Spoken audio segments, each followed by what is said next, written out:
Hello friends, कैसे हैं? आशा करता हूँ कि बहुत बहुत अच्छे होंगे।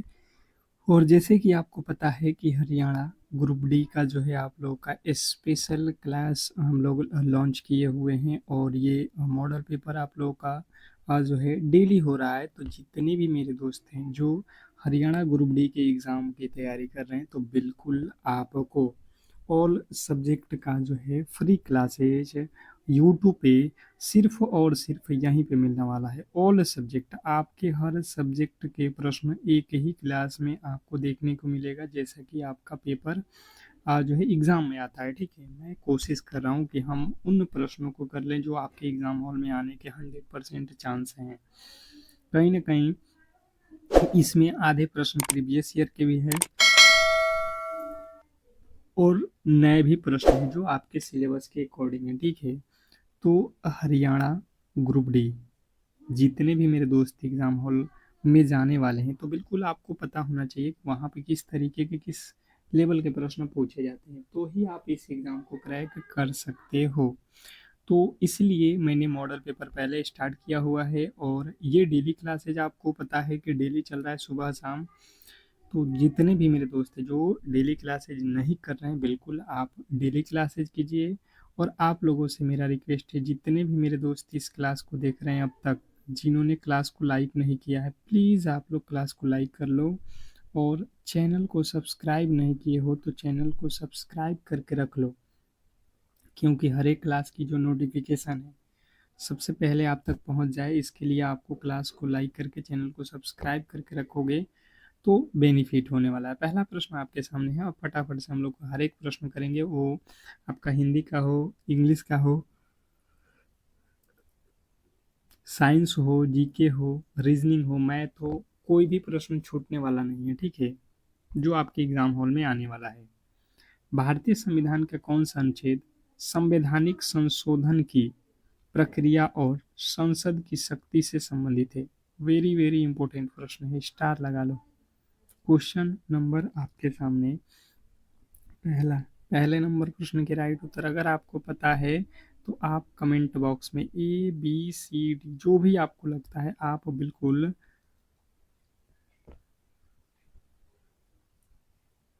सभी लोग बताने की कोशिश करेंगे, सभी लोग। तो देखिए, भारतीय संविधान का कौन सा अनुच्छेद है जो संवैधानिक संशोधन की प्रक्रिया और संसद की शक्ति से संबंधित है? तो जितने भी मेरे दोस्त बता रहे हैं, आर्टिकल 368। जिन्होंने ऑप्शन नंबर सी को चुना है उनके बिल्कुल राइट उत्तर है, जिन्होंने ऑप्शन नंबर सी को चुन रखा है। नेक्स्ट प्रश्न की ओर चलेंगे और अगला प्रश्न आपके सामने कर आपका अगला प्रश्न क्वेश्चन नंबर दूसरा राष्ट्रीय करेंट अफेयर से रिलेटेड प्रश्न है, आपके चैप्टर में है, आपके सिलेबस में है। वर्ष 2026 में भारत के नए मुख्य चुनाव आयुक्त के रूप में किसे कार्यभार संभाला है? किसने कार्यभार संभाला है? मतलब अभी वर्तमान में भारत के मुख्य चुनाव आयुक्त के रूप में कौन जो है हैं, ये हम लोगों को यहाँ पे बताना है। बताने की कोशिश करेंगे सभी लोग, सभी लोग बताएंगे यहाँ पे, क्योंकि ये बार बार पूछे जाने वाला प्रश्न है। तो जिन्होंने बताया है Gyanesh Kumar, option number B आपका बिल्कुल सही उत्तर है। अगला प्रश्न आपके सामने है, पादप जगत से रिलेटेड प्रश्न है कि पादप जगत के अंतर्गत ऐसे पौधे जिनमें बीज पूरी तरह से नग्न होते हैं और उन पर जो है फल का कोई आवरण नहीं होता, उन्हें क्या कहा जाता है? क्वेश्चन नंबर 3, पादप जगत के अंतर्गत ऐसे पौधे जिनमें बीज पूरी तरह से नग्न होते हैं और उन पर जो है फल का कोई आवरण नहीं होता है, उन्हें क्या कहा जाता है? तो जिन्होंने बताया है जिम्नोस्पर्म, बिल्कुल राइट उत्तर है जिम्नोस्पर्म। नेक्स्ट प्रश्न आपके सामने है कर आपका क्वेश्चन नंबर चौथा कि जो है बिजली के घरेलू उपकरण जैसे रेगुलेटर, इलेक्ट्रिकल स्विच और प्लग बोर्ड बनाने के लिए किस विशेष थर्मोसेटिंग प्लास्टिक का उपयोग किया जाता है जो गर्मी और आ, बिजली का जो है कुचालक होता है? बताएंगे। क्वेश्चन नंबर 4, क्वेश्चन नंबर चौथे के राइट उत्तर अगर आपको पता है तो मैं कह रहा हूँ कि आप टेस्ट के तौर पे हर एक प्रश्न को बताने की कोशिश करेंगे। क्वेश्चन नंबर चौथे के जो राइट उत्तर है,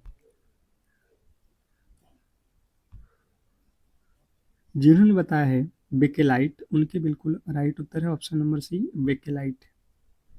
नेक्स्ट प्रश्न आपके सामने है, कह रहा है एक परीक्षा में उत्तीर्ण होने के लिए न्यूनतम 36% अंक की आवश्यकता होती है। एक छात्र को 190 अंक मिलते हैं और 26 अंकों से वह फेल हो जाता है। परीक्षा का कुल पूर्णांक कितना था, ये आप लोगों को बताना है। बताइएगा सभी लोग कि जो है इस प्रश्न का राइट उत्तर क्या होने वाला है। ये गणित का प्रश्न है, बहुत सिंपल है, आप आसानी से कर सकते हो। आप आसानी से कर सकते हो। जैसे कि यहाँ पे दिया गया है कि एक कोई व्यक्ति है जो कि फेल हो चुका है और उसे पास होना है तो कितना लाना पड़ेगा, 36% अंक, जबकि उसका नंबर जो है 190 अंक आया हुआ है और वो क्या हुआ है, फेल हो गया है। मतलब कि अगर उसे पास होना है तो उसे और कितने नंबरों की आवश्यकता है, 26 नंबरों की आवश्यकता है। अगर इसे 26 अंक मिल जाते हैं तो ये हो जाएगा भाई साहब पास। पास का मतलब हो गया, कितना हो जाएगा इसका नंबर, 216। तो हम यहाँ से 1% का वैल्यू निकालेंगे तो कितने वर्ग में, 36 के पहाड़ा में कट जाएगा 6 वर्ग में। तो 1% का वैल्यू है 6, तो 100% का वैल्यू कितना आएगा, 100% का ही टोटल जो है मार्क होता है, परीक्षा होता है। तो यहाँ पे हो जाएगा 600 नंबर का। ऑप्शन नंबर बी जो है आपके बिल्कुल राइट उत्तर है। नेक्स्ट प्रश्न आपके सामने देखिएगा, यहाँ पे क्वेश्चन नंबर छठे पे आ चुके हैं। कह रहा है कि दिए गए संख्यात्मक युगों में से छिपे तर्क को पहचानते हुए प्रश्नवाचक चिन्ह के स्थान पे कौन सी संख्या आने वाली है, बताने की कोशिश कीजिए सभी लोग। और जितने भी मेरे दोस्त अब तक इस क्लास को लाइक नहीं किए हैं, बिल्कुल ही आप लोग क्लास को लाइक करके चैनल को सब्सक्राइब करके रख लो, क्योंकि ये क्लास कहीं ना कहीं आपको सिलेक्शन दिलाने वाला है, ठीक है। अब देखिएगा यहाँ पे सबसे पहले अगर हम देखते हैं तो इसने लिखा है 7 और 7 से बनाया है 56। तो हम क्या कह सकते हैं, 7 से 56 क्या होगा, 7 में अगर हम 8 से गुणा करते हैं तो 7 आठे 56 हो सकता है। 7 गुणे 8 कर दिया जाए तो 7 आठे 56 हो जाएगा। उसी प्रकार 9 का कह रहा है क्या होने वाला है, हमें 9 वाला बताना है। तो 9 में अगर हम उसी प्रकार यहाँ पे 8 से गुणा करते हैं तो 9 8 72 हो जाएगा। ये भी लॉजिक आपको बिल्कुल याद रखना है। ऑप्शन नंबर जो कि सी में दिया गया, मुझे लगता है गलती नहीं करोगे जितने भी मेरे दोस्त देख रहे हो। ऑप्शन नंबर सी जो है बिल्कुल राइट उत्तर है। नेक्स्ट प्रश्न की ओर चलेंगे और अगला प्रश्न आपके सामने है। अगला प्रश्न कह रहा है क्वेश्चन नंबर 7, सज्जन शब्द का संधि विच्छेद करने पर सही रूप क्या प्राप्त होगा और इसमें कौन सी संधि नियम लागू हुआ है। क्वेश्चन नंबर 7 पूछा गया है, सज्जन शब्द का संधि विच्छेद करने पर सही रूप क्या प्राप्त होगा और इसमें कौन सी संधि नियम लागू होगा। तो देखिए सज्जन में अगर देखोगे तो आधा ज है, ठीक है, तो ये हो जाएगा सत। ता जो है जा जो है आधा ता में चेंज हो जाएगा प्लस जन, सत प्लस जन। अगर आपने ऑप्शन नंबर बी को चुना है तो बिल्कुल सही उत्तर है ऑप्शन नंबर बी। नेक्स्ट प्रश्न आपके सामने कह रहा है कि जो है choose the correct passive voice of the given sentence, बताइएगा। यहाँ पे इंग्लिश का प्रश्न है, the government is building a new highway in the Haryana. Question number आपके सामने आठवें नंबर प्रश्न के जो राइट उत्तर है आपका क्या हो जाएगा, a new highway is being blowed by the government in Haryana. Next प्रश्न की ओर चलेंगे और अगला प्रश्न आपके सामने है कि हरियाणा की पूर्वी सीमा पर बहने वाली वह कौन सी प्रमुख नदी है जो हरियाणा और उत्तर प्रदेश के बीच एक लंबी प्राकृतिक सीमा रेखा का निर्माण करती है। क्वेश्चन नंबर 9, 9वें नंबर प्रश्न के जो राइट उत्तर है बताएंगे सभी लोग। क्वेश्चन नंबर 9 पे आ चुके हैं, सभी लोग बताइएगा क्वेश्चन नंबर 9 क्या होने वाला है। क्वेश्चन नंबर 9, तो देखिए हरियाणा और उत्तर प्रदेश के बीच में जो बहने वाली नदी है तट पे, यमुना नदी है। ऑप्शन नंबर सी अगर आपने भी बताया है तो बिल्कुल ये सही उत्तर है, इसमें गलती आपका नहीं होने वाला है। ठीक है, गलती की गुंजाइश किसी भी एंगल से नहीं होना चाहिए। नेक्स्ट प्रश्न आपके सामने है, क्वेश्चन नंबर 10। हरियाणा राज्य के किस प्रशासनिक संभाग के अंतर्गत सबसे अधिक जिलों का जो है सबसे अधिक जिलों को शामिल किया गया है? क्वेश्चन आपके सामने है 10। 10वें नंबर प्रश्न के राइट उत्तर बताएंगे सभी लोग। हरियाणा राज्य के किस प्रशासनिक संभाग के अंतर्गत सबसे अधिक जो है जिलों को शामिल किया गया है? तो जिन्होंने बताया है यहाँ पे जो है रोहतक, उनके बिल्कुल राइट उत्तर है ऑप्शन नंबर डी। जिन्होंने डी को चुना है उनके बिल्कुल सही उत्तर है ऑप्शन नंबर डी। नेक्स्ट प्रश्न की ओर चलेंगे और अगला प्रश्न आपके सामने है, हरियाणा के किस प्रसिद्ध ऐतिहासिक और पुरातात्विक पुरातात्विक स्थल पर एशिया का सबसे बड़ा जो है राष्ट्रीय हड़प्पा सांस्कृतिक संग्रहालय स्थापित किया जा रहा है? Question number 11। 11वें नंबर प्रश्न की जो राइट उत्तर है बताएंगे सभी लोग। क्वेश्चन नंबर 11 पे आ चुके हैं और जितने भी मेरे दोस्त बता रहे हैं राखी गढ़ी, उनके बिल्कुल राइट उत्तर है ऑप्शन नंबर बी। नेक्स्ट प्रश्न की ओर चलेंगे और अगला प्रश्न आपके सामने है कर आपका अगला प्रश्न राष्ट्रीय करंट अफेयर से रिलेटेड प्रश्न है। आप देखोगे यहाँ पे कि जो है भारत के किस शहर में देश का पहला AICT पूर्ण रूप से विकसित किया गया है, जो तकनीकी नवाचार का प्रमुख केंद्र बन गया है? क्वेश्चन आपके सामने, फटाफट से राइट उत्तर बताएंगे। AICT बताएंगे सभी लोग। AICT आपको याद रखना है कि ये कहाँ पे बना है, लखनऊ में, ऑप्शन नंबर सी। नेक्स्ट प्रश्न आपके सामने है, क्वेश्चन नंबर 12। हरियाणा भूगोल से रिलेटेड प्रश्न है कि हरियाणा के किस प्रशासनिक संभाग में सबसे अधिक जिले शामिल है? हरियाणा के किस प्रशासनिक संभाग में सबसे अधिक जो है जिले शामिल है? Question number 12। 12वें के राइट उत्तर हो जाएगा Rohtak, option number B, Rohtak जो है बिल्कुल राइट उत्तर है। नेक्स्ट प्रश्न आपके सामने है, कह रहा है हरियाणा इतिहास एवं संस्कृति से रिलेटेड प्रश्न है, हरियाणा के हिसार जिले में स्थित राखी गढ़ी पुरातात्विक स्थल किस प्राचीन सभ्यता से संबंधित है, जहां हाल ही में एशिया का सबसे बड़ा राष्ट्रीय संग्रहालय स्थापित किया जा रहा है? बताएंगे, आपके ऑप्शन नीचे दिए गए हैं चारों, आप अपना राइट उत्तर बताएंगे सभी लोग। तो जिन्होंने बताया सिंधु घाटी सभ्यता, ये बिल्कुल सही उत्तर है ऑप्शन नंबर बी, सिंधु घाटी सभ्यता। जिन्होंने ऑप्शन नंबर बी को चुना है उनके बिल्कुल राइट उत्तर है। नेक्स्ट प्रश्न आपके सामने है, क्वेश्चन नंबर 14। हरियाणा के प्रसिद्ध जो है व्यक्तित्व, हरियाणा का शेक्सपियर और सूर्य कवि के नाम से किसे जाना जाता है, जिन्हें सांग परंपरा को एक नई ऊंचाई दी है? Question number 14। 14वें नंबर प्रश्न के राइट उत्तर बताएंगे सभी लोग। क्वेश्चन नंबर 14 पे सभी लोगों का राइट उत्तर आना चाहिए। तो जिन्होंने बताया है पंडित लक्ष्मी चंद बिल्कुल राइट उत्तर है ऑप्शन नंबर बी। नेक्स्ट प्रश्न आपके सामने है, कह रहा है हरियाणा की नदियां निम्नलिखित में से कौन सी नदी हरियाणा और उत्तर प्रदेश के बीच एक प्राकृतिक सीमा बनाती हुई बहती है? Question number 15। 15वें नंबर प्रश्न के राइट उत्तर बताएंगे सभी लोग।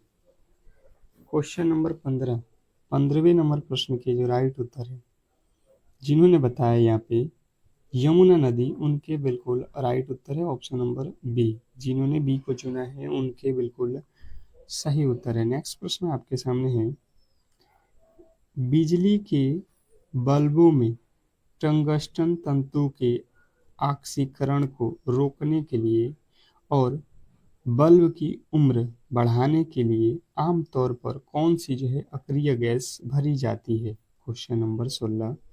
16वें नंबर प्रश्न के जो राइट उत्तर है बताएंगे सभी लोग।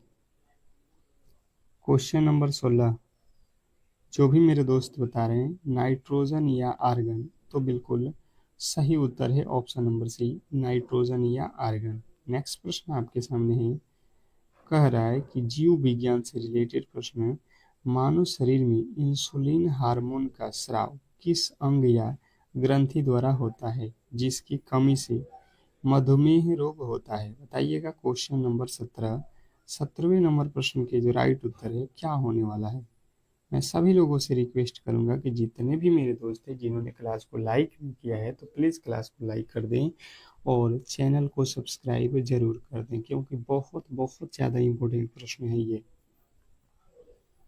क्वेश्चन नंबर 17 के राइट उत्तर जिन्होंने बताया है यहाँ पे अग्नाशय, उनके बिल्कुल राइट उत्तर है ऑप्शन नंबर बी। जिन्होंने बी को चुना है उनके बिल्कुल राइट उत्तर है। नेक्स्ट प्रश्न आपके सामने है, कह रहा है कि जब सूर्य का प्रकाश पानी की बूंदों पर पड़ता है तो इंद्रधनुष बनता है, इसके लिए निम्नलिखित में से कौन सी भौतिक घटनाएं जिम्मेदार है, बताएंगे। क्वेश्चन नंबर 18 में कह रहा है कि जो है जब सूर्य के प्रकाश जो है पानी के बूंदे पर पड़ता है तो इंद्रधनुष का निर्माण होता है, तो इसके लिए जो है निम्नलिखित में से कौन सी भौतिक घटनाएं जिम्मेदार है जिससे इंद्रधनुष का निर्माण होता है।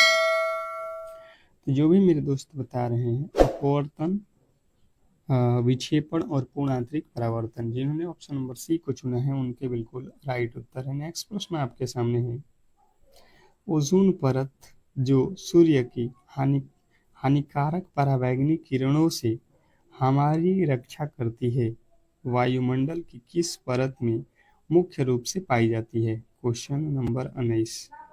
19वें नंबर प्रश्न के जो राइट उत्तर है बताएंगे सभी लोग।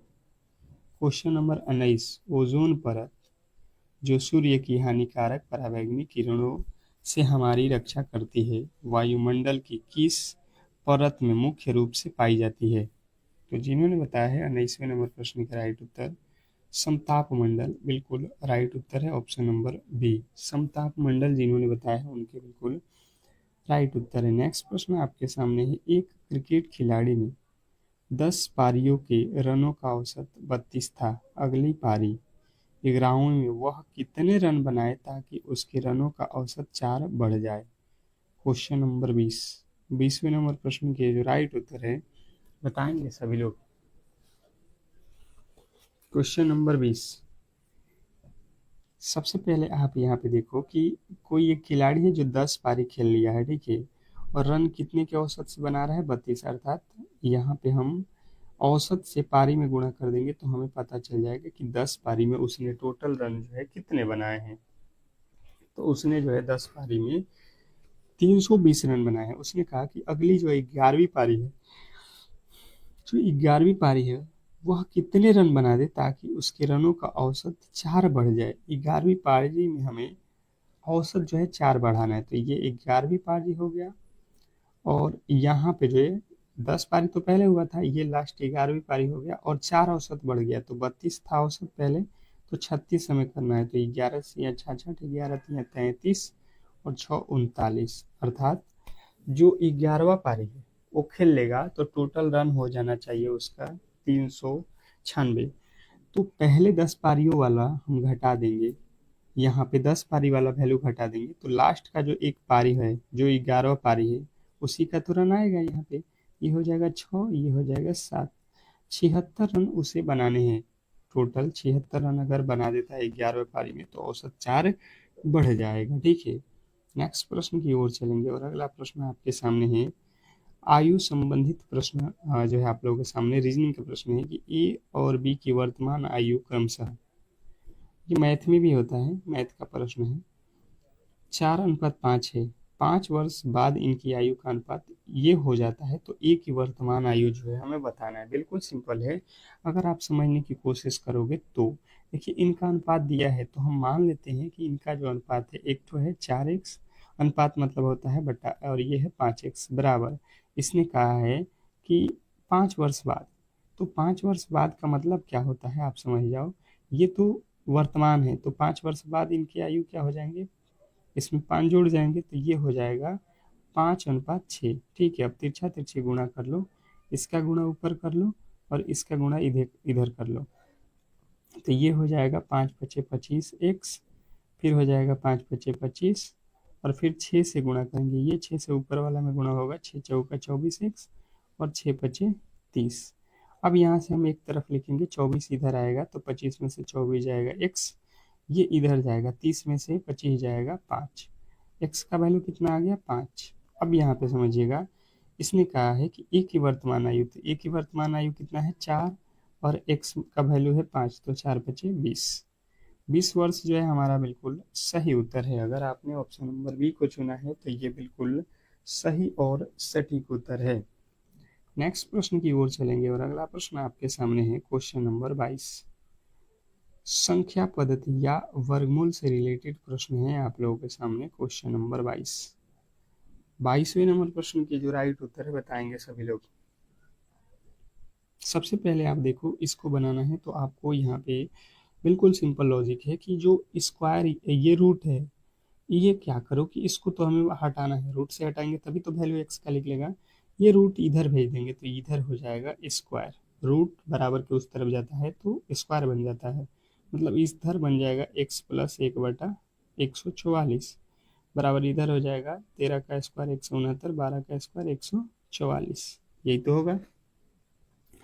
अब देखिएगा बिल्कुल सिंपल है, हम क्या करेंगे कि x वाले को एक तरफ रख देते हैं और ये जो एक है इसको उठा के भेज देंगे तो इधर 169/144 माइनस का 1 हो जाएगा। जब यहाँ पे माइनस हटाएंगे, इसके बटा का जोड़ बनाएंगे तो ये जो है हटा देते हैं, हम डायरेक्ट बना देते हैं, कितना हो जाएगा, ये प्लस 144 हो जाएगा, फिर एक मर्त में 144 ही आएगा, 144 से ये 144 बराबर के नीचे कट जाएगा, तो x का वैल्यू अगर आप देखोगे तो कितना आ जाएगा, 169 में से 144 घटेगा 25। x का वैल्यू ही हमें निकालना था जो कि ऑप्शन नंबर जो है सी में दिया गया है। ठीक है, मुझे लगता है आसानी से आप समझ गए होंगे। नेक्स्ट प्रश्न आपके सामने कह रहा है क्वेश्चन नंबर आपके सामने तीसरा 23, कोडिंग डिकोडिंग से रिलेटेड प्रश्न आप लोगों के सामने है, बताने की कोशिश करेंगे। यदि एक कूट भाषा में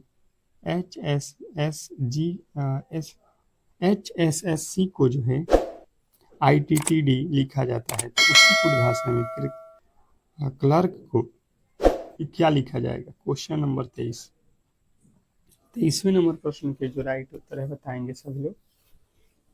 क्वेश्चन नंबर 23 क्या लगता है आपको, फटाफट से आप बताएंगे। सबसे पहले लॉजिक पता करते हैं, हमें दिया है HSSC, इसके बदले लिखा है ITTD।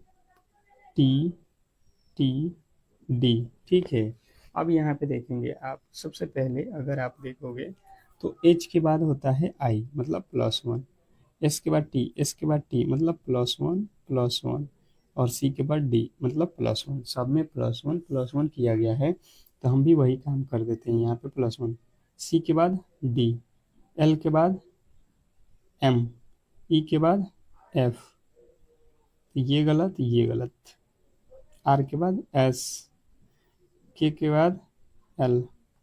मुझे लगता है आपको क्लियर समझ में आ गया होगा ऑप्शन नंबर बी। अगर आपने ऑप्शन नंबर बी को चुना था तो ये बिल्कुल सही और सटीक उत्तर है। अगर आपने ऑप्शन नंबर बी को चुना है तो बिल्कुल सही और सटीक उत्तर है, इसमें गलती नहीं करना है। नेक्स्ट प्रश्न की ओर चलेंगे।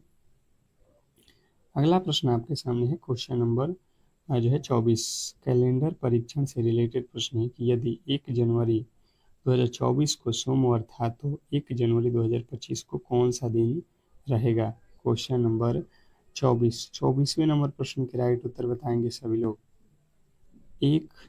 यदि 1 जनवरी 2024 को सोमवार था तो 1 जनवरी 2025 को कौन सा दिन रहेगा, क्वेश्चन नंबर 24 के राइट उत्तर बताएंगे सभी लोग। देखिए 1 जनवरी 2024, 1 जनवरी 2025 जब भी सेम डेट हो तो आपको क्या करना होता है, कि 2 प्लस करना है। क्यों 2 प्लस करना है? क्योंकि ये जो है लीप वर्ष है। साधारण वर्ष रहता तो आपको +1 करना है, लीप वर्ष हो तो आपको ध्यान देना है 2 वर्ष 2 प्लस करना है। तो ये सोमवार के बाद से 2 जोड़ोगे तो सोम के बाद से मंगल, मंगल के बाद से बुधवार। ऑप्शन नंबर बी जो है हमारा बिल्कुल राइट उत्तर है। नेक्स्ट प्रश्न आपके सामने है, कह रहा है निम्नलिखित में से किस विकल्प में कवि का स्त्रीलिंग रूप पूरी तरीके से शुद्ध वर्तनी में लिखा गया है, जो परीक्षाओं में बार बार पूछा जाता है? बताइएगा। कवि का स्त्रीलिंग रूप शुद्ध हमें बताना है, तो क्या होता है कवि का? कवित्री। क्या होता है कवि का? कवि का क्या होता है? कवित्री। कवित्री आपको ध्यान देना है, कवित्री होता है, कवित्री। कवयित्री। ऑप्शन नंबर बी जो है आपके बिल्कुल राइट उत्तर है। नेक्स्ट प्रश्न आपके सामने है, अकबर और हेमचंद्र मतलब हेमू के बीच पानीपत का दूसरा युद्ध किस वर्ष में लड़ा गया था, जिसने भारत में मुगल साम्राज्य की नींव को फिर से जो है मजबूत किया था? क्वेश्चन नंबर 26 का राइट उत्तर बताएंगे सभी लोग। क्वेश्चन नंबर 26 पे आ चुके हैं, बताएंगे सभी लोग कि अकबर और हेमू चंद अर्थात हेमू के बीच पानीपत का दूसरा युद्ध किस वर्ष में लड़ा गया था, जिसने भारत में मुगल साम्राज्य की नींव को फिर से मजबूत किया था? तो जो भी मेरे दोस्त बता रहे हैं यहाँ पे 26वें नंबर प्रश्न के राइट उत्तर 1556 पानीपत का दूसरा युद्ध। ऑप्शन नंबर बी जो है आपके बिल्कुल राइट उत्तर है। नेक्स्ट प्रश्न आपके सामने है, हरियाणा के फरीदाबाद जिले में स्थित कौन सी कृत्रिम झील अरावली पहाड़ी क्षेत्र में स्थित है और इसका निर्माण वर्ष 1947 में सिंचाई की समस्या को दूर करने के लिए किया गया था?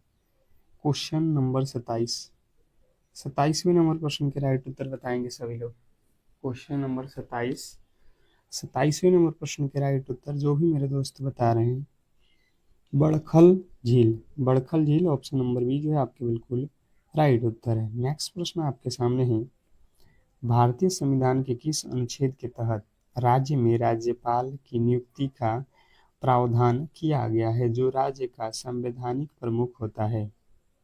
भारतीय संविधान के किस अनुच्छेद के तहत राज्य के राज्यपाल की नियुक्ति का प्रावधान किया गया है, जो राज्य का संवैधानिक प्रमुख होता है? क्वेश्चन नंबर 28 के जो राइट उत्तर है जिन्होंने बताया है अनुच्छेद 153 बिल्कुल राइट उत्तर है। ऑप्शन नंबर बी, जिन्होंने बी को चुना है उनके बिल्कुल सही उत्तर है।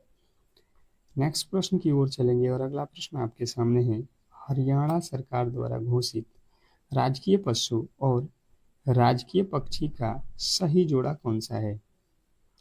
हरियाणा सरकार द्वारा घोषित राजकीय पशु और राजकीय पक्षी का सही जोड़ा कौन सा है? क्वेश्चन नंबर 29वें नंबर प्रश्न के जो राइट उत्तर है जिन्होंने बताया है काला हिरण और काला जो है तितिर बिल्कुल राइट उत्तर है। नेक्स्ट प्रश्न आपके सामने है, भारत में स्थित सबसे पुरानी वलित पर्वत श्रृंखला कौन सी है, जो गुजरात, राजस्थान और हरियाणा से होते हुए दिल्ली तक फैली है? बताएंगे कौन सा ये पर्वत है? क्वेश्चन नंबर 30वें नंबर प्रश्न के जो राइट उत्तर है सभी लोग बताएंगे। तो जितने भी मेरे दोस्त हैं जो बता रहे हैं अरावली पर्वत माला, उनके बिल्कुल राइट उत्तर है। जिन्होंने भी बताया है ऑप्शन नंबर बी अरावली पर्वत माला, जिन्होंने ऑप्शन नंबर बी को चुना है उनके बिल्कुल सही और सटीक उत्तर है। तो इस तरीके से आज की क्लास को हम लोग यहीं पे समाप्त करेंगे और आपसे रिक्वेस्ट करेंगे कि जितने भी मेरे दोस्त जो इस क्लास को लाइक नहीं किए हैं तो प्लीज़ क्लास को लाइक करके चैनल को सब्सक्राइब करके रख लो, क्योंकि ये क्लास आपको कहीं ना कहीं सिलेक्शन दिलाने वाला है। ठीक है, जितने भी मेरे दोस्त हैं जो अब तक क्लास को लाइक नहीं किए थे, चैनल को सब्सक्राइब नहीं किए थे, तो करके रख लो। मिलते हैं अगले वाले क्लास में, तब तक के लिए धन्यवाद।